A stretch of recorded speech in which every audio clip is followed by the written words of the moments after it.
Hello, in this video I'm gonna show you how to delete downloads on iPhone 16 Pro and Pro Max. To do this, we're gonna open the downloads folder, so we want to go to Files. And if you don't know how to find the downloads folder, by default it is saved on the iCloud drive.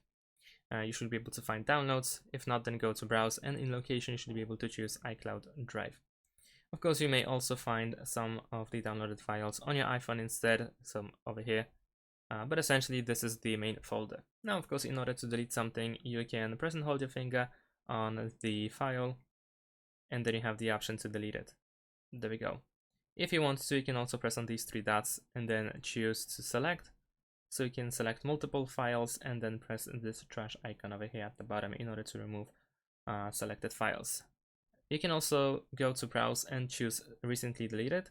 And over here you will find everything that you have recently deleted. I think it is from the last 30 days. So they are not permanently removed yet. You can still recover them if needed. But essentially, if you want to permanently delete everything, then over here you can tap on these three dots, select, and then of course choose to delete all.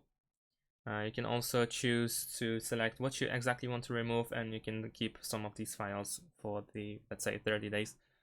In case you decide to actually recover them, you can press delete in order to permanently remove them. And like I said, you can also delete all of them at once, or you can press and hold your finger on one specific app in order to, not app file, in order to delete just one permanently.